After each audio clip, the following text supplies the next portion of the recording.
د دې ملت مظلومیت په خپل شعرونو کې لیدلې، د دې ملت مزاحمت انتظام یې کولو، دا په هر ډګر یوازې د دغې خاورې او ملت دپاره مزاحمت کولو، بې انتها ټارچر د خوړلي دي، جیلونه یې خوړلي دي، انټرمنټ سینټر یې خوړلي دي او پروپیګنډې سل زره پکې شوي دي.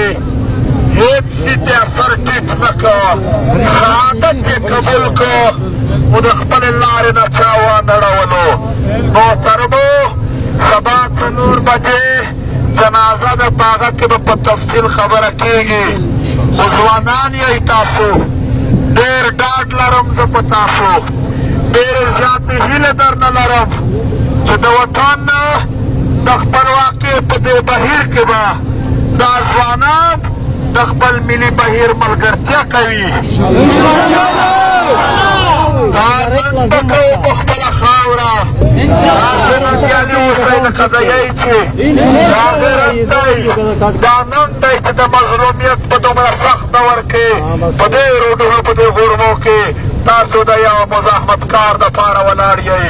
ملګرو، همت مه نه بایلئ،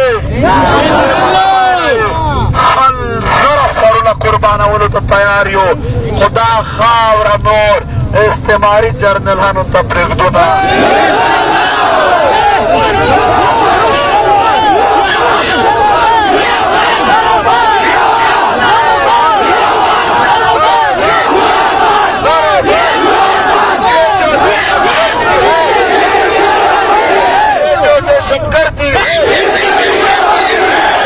ملګرو، خپل ملګري یاران مو وخت په وخت تاسو په ظلم کې لیدلي دي.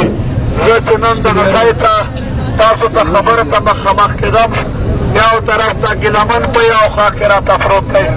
ته یقین وکړه، ته یقین وکړه چې بل هم دلته یو په هسپتالونو کې پروت دی سمي، خو تر اوسه پورې هغه هم نیولی دی، دغې خاورې بچی دی سمي وزیر. داسې نور تاسو ډېر دردونه لیدلي دي، اخر تر کومه پورې تر څو چې د یو بل نه داسې بې اتفاقه ګرځو، دا دردونه به وي. چې دوی به واخلو دوی نه، چې تاریخ بیا یاد وساتي. ډېره مننه کوم.